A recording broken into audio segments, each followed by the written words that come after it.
We begin today's show looking at two Supreme Court cases that could reshape the future of the Internet. Both cases center on Section 230 of the Communications Decency Act of 1996, which has protected Internet platforms from being sued over content posted on their sites by outside parties.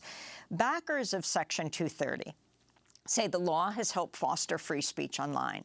The Electronic Frontier Foundation has described Section 230 as, quote, one of the most valuable tools for protecting freedom of expression and innovation on the Internet. Well, on Tuesday, justices heard arguments in Gonzalez versus Google. The case was brought by the family of Noemi Gonzalez, who was killed in the Paris 2015 terror attack in France. Her family sued Google, claiming the company had illegally promoted Islamic State propaganda videos. Then on Wednesday, justices heard arguments in the case of Twitter versus Tamne. This case was brought by the family of Narwaz Al-Assaf, who was killed along with 38 others in a 2017 ISIS attack on a nightclub in Turkey. During oral arguments in the Twitter case, Justice Elena Kagan made this comment, which was met with laughter. I mean, we're a court. We really don't know about these things. You know, these are not like the 9 greatest experts on the Internet. For more, we're joined by Aaron Mackey. He is senior staff attorney with the Electronic Frontier Foundation, which submitted amicus briefs for both cases. Aaron, welcome to Democracy Now! It's great to have you with us. Can you talk about the significance of the Supreme Court and the Internet last week? The idea that, based on their decision, it could change the Internet as we know it for all time. Yes, good morning. The two cases that were heard were the first time that the Supreme Court has actually ever come across and potentially interpreted Section 230. And what Section 230 is, why Section 230 is so important is because its legal protections for online intermediaries power sort of the underlying architecture that we all use every day. So when Internet users use email, when they set up their own websites, when they use social media or create their own blogs or comment on each other's blogs, all of that is powered and protected by Section 230. And so EFF's concern in these two cases is that the Supreme Court might interpret Section 230 narrowly so that Internet users will not have those similar opportunities in the future to organize online, to speak online, to find their communities online, because the law might be narrowed and Internet services might react in a way that limits opportunities for people to both speak online, but also limits the types of forums and the type of speech that we can have online. Aaron, explain what happened with Noemi Gonzalez in 2015 and what this case is based on. Yeah, so the central allegations in the complaint are not that YouTube played any role in the attacks that resulted in Noemi Gonzalez's death, but it's that YouTube provided a number of features and services to either members of ISIS or ISIS supporters that allowed them to recruit, engage or sort of help or assist ISIS in sort of its larger organizational and terrorist goals. And so based on that, they filed a claim, a civil claim under the Anti-Terrorism Act for aiding and abetting ISIS. And so the courts have been basically interpreting Section 230 uniformly to say fundamentally those claims are based on the content of user speech. So posts on YouTube and in Tamne, posts on Twitter.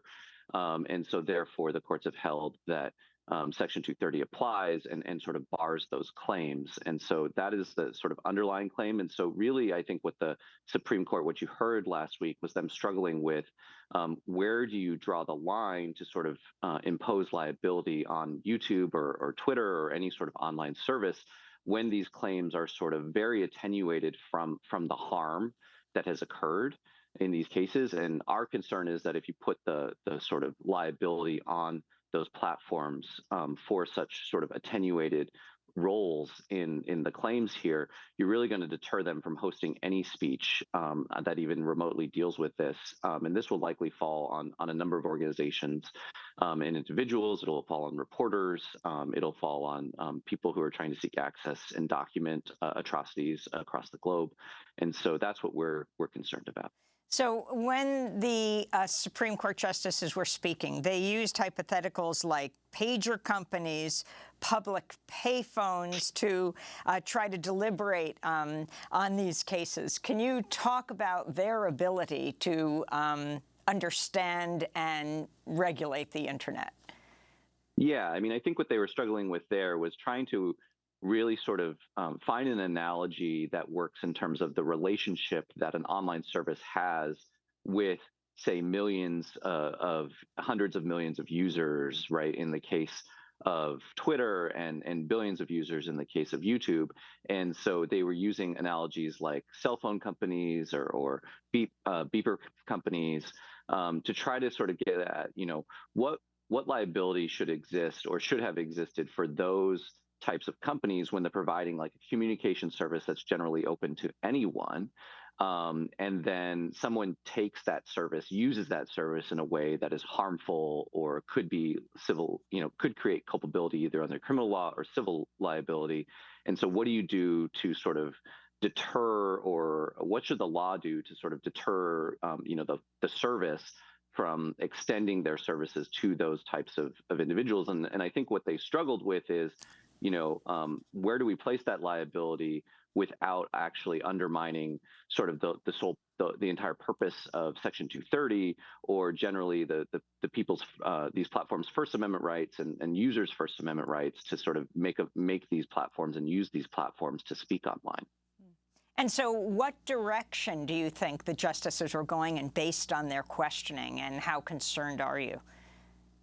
I think we continue to be concerned because this case in Gonzalez in particular with Section 230, the plaintiffs in the case have proposed a test that says if any platform is recommending what they call sort of promoting user-generated content, that promotion or recommendation would fall outside of Section 230.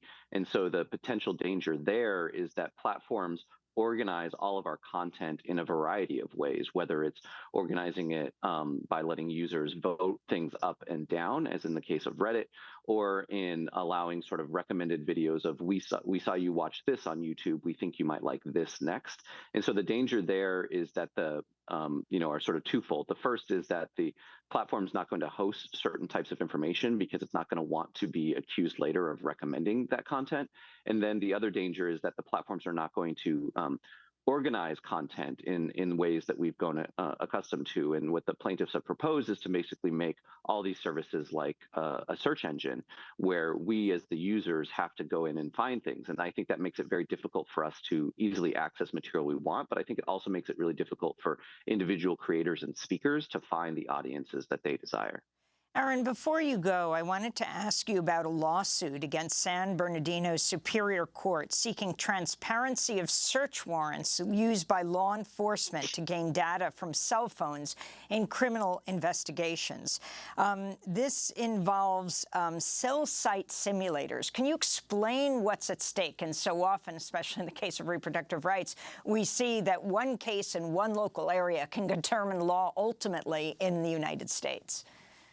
Yeah, so EFF had filed a petition to unseal a number of these search warrants in San Bernardino County because news reports had shown that law enforcement in San Bernardino County were filing more search warrants and were potentially using cell site simulators at a higher rate than any county in the entire state.